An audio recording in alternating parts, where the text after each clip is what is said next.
Good morning, everybody.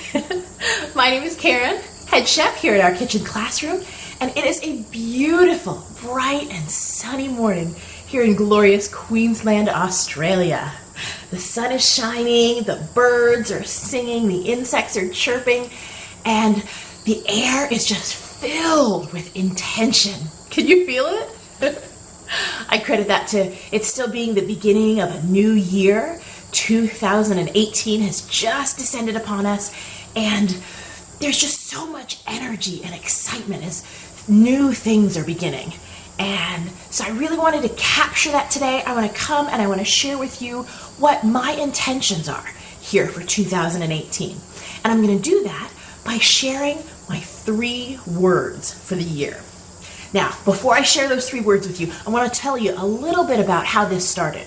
A few years ago, I stumbled upon a really interesting blog post by a guy named Chris Brogan. Now, his business, Owner Unlimited, really encouraged me to start to take true ownership, not just of my business or of my time, but of my life. And he talked about using the process of choosing 3 specific words, keywords that had meaning to him, to really set direction, intentionality, and focus for all the activities in the coming year. Now, this really resonated with me so much more than something like setting New Year's resolutions, which I'm sure we've all done many times, and after 2-3 days, 2 or 3 weeks maybe, even the first 2 or 3 months, that stuff kind of falls by the wayside.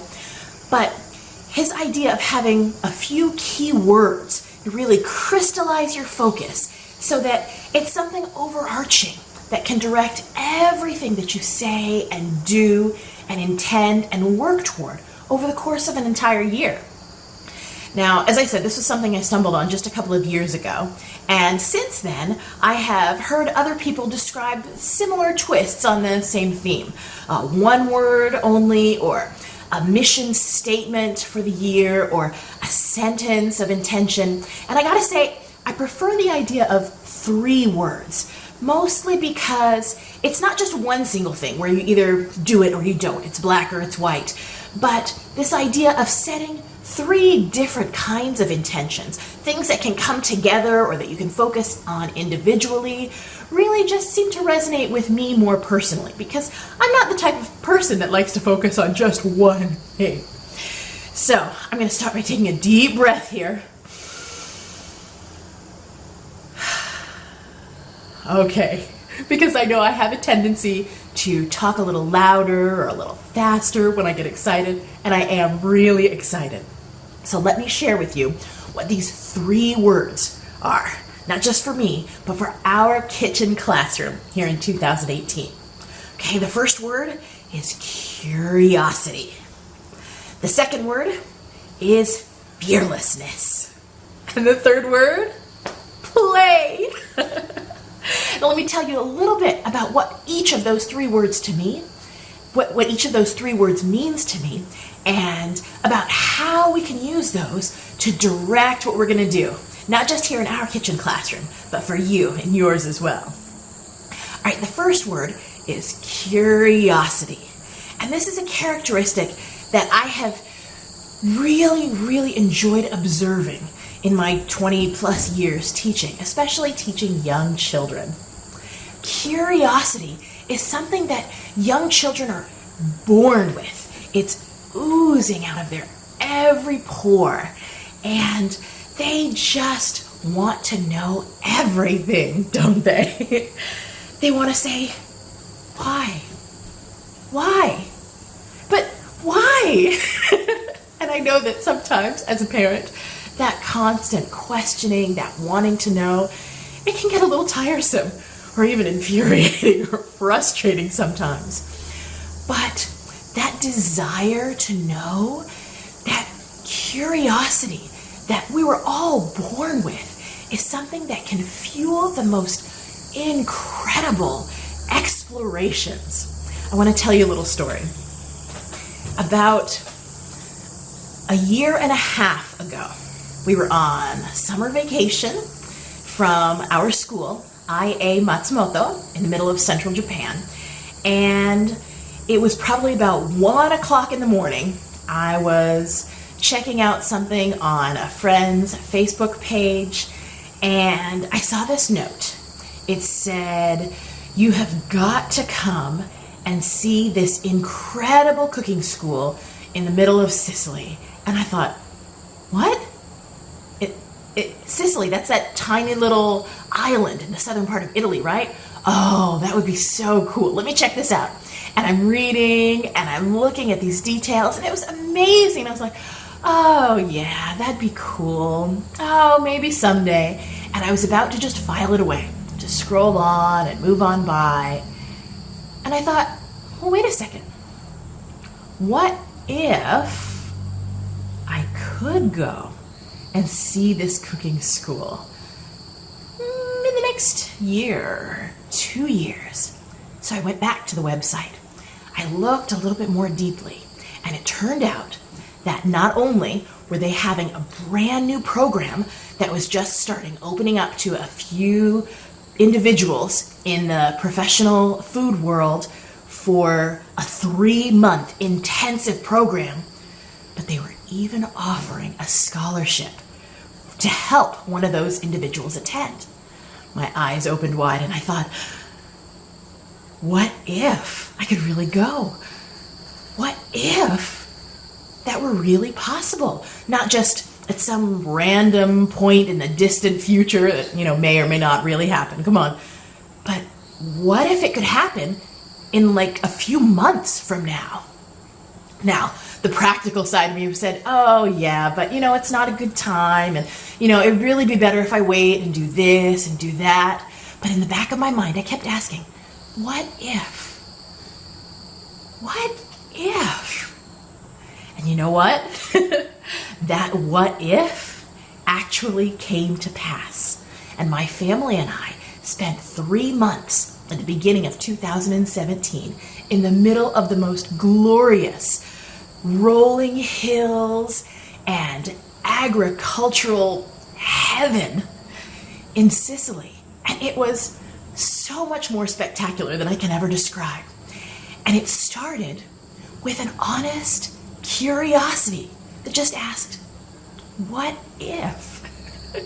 And so I want 2018 to be even more purposefully directed toward that kind of what if. That's curiosity for you. Okay, the second word I said was fearlessness. Okay, I don't mean fearlessness as in not being afraid of anything, because let's face it, the world can be a scary place, and embarking on something new, something different, that's pretty scary. But I'm not talking about not being afraid of anything. I'm talking about facing your fears, acknowledging that something is scary, and then doing it anyway. Let me tell you another story.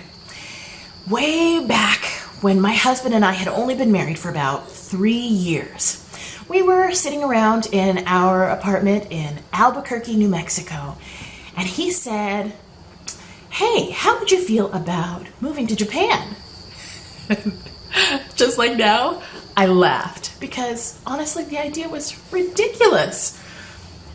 We didn't know anybody in Japan. We didn't speak Japanese. We had no idea of what we would actually do if we went to Japan. I mean, come on, that was on the other side of the world. Who does that? And at that point in our lives, we didn't know anybody who had done anything like that. So it just seemed kind of crazy. I laughed it off. We didn't really discuss it so much more until almost 4 years later. And my husband brought this idea again. He said, I think I would really like to go and teach in Japan.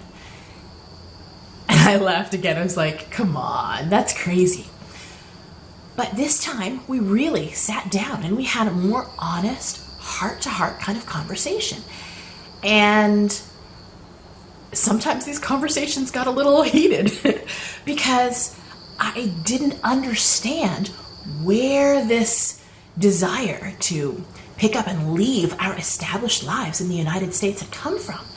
But we talked about it, and my husband told me just how much he really felt God had put it on his heart to move to Japan. So we prayed about it and we said, okay, let's do this. And I got to tell you folks, I was scared. Okay, no, not just scared. I was terrified. Like I said, we didn't know a single living soul in Japan. We didn't know anybody who had ever done anything like this. We didn't speak Japanese. We didn't read or write or understand any Japanese. It made no sense to me, and I was terrified. But you know what? We did it. We did it, and it began a new chapter, not just in our lives and in our business, but in our walk of faith as a married couple and eventually as a family. Now, it's okay to be scared, especially when you're embarking on something new. But when you take the time to acknowledge that fear and then do it anyway, well, let me tell you, our lives are living proof that God can do so much more than you ever imagine when you step out in faith like that. So that sort of sense of fearlessness is something that I definitely want to embrace more in 2018. Now, the last characteristic that I said I really want to embody in this new year is play. And when I think of the word play, I usually picture gaggles of laughing children climbing and sliding and swinging on a playground. What does play make you think of? Well, I can tell you that for a long time, I really thought that work and play had to be two completely separate things. And the more I really threw my whole heart into teaching and working with young children, the more it really began to feel like play. People ask me all the time, why is it that you like to teach children who are so small? Because I've spent so many years especially focused on working with children who are ages 6 and under.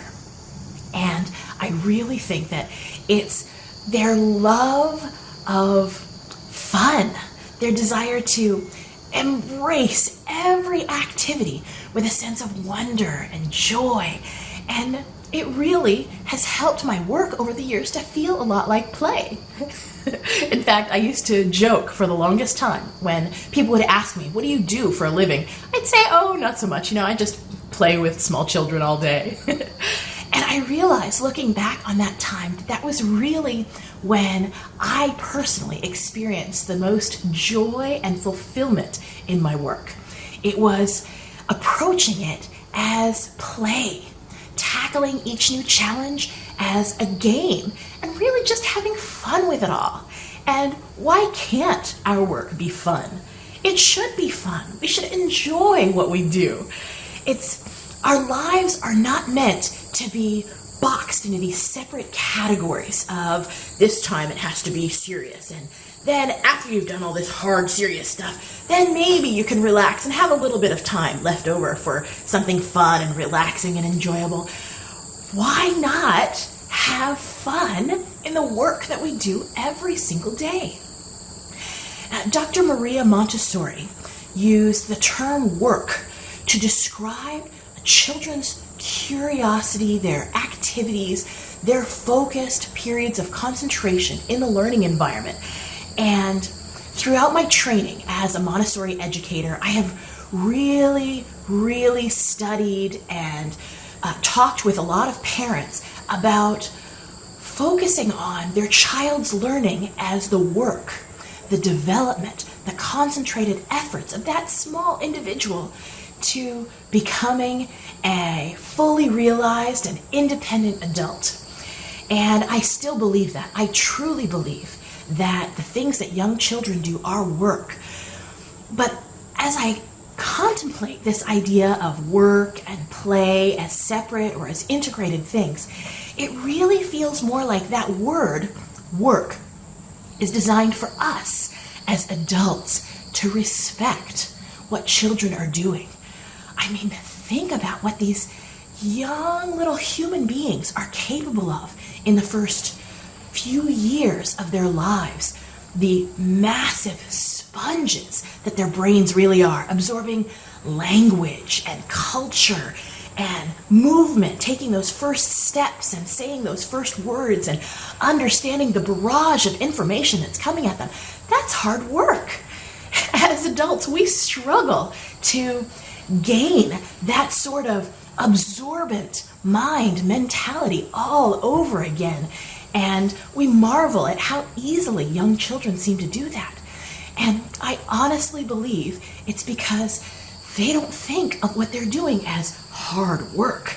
They see it as play, and they approach it with joy and enthusiasm and with a love and a passion that I really want to encapsulate in my work here in 2018. And so that's why the spirit of play is something that I really want to embrace in this new year. Now, as I said early on when I started this video, this isn't just about sharing my 3 words with you.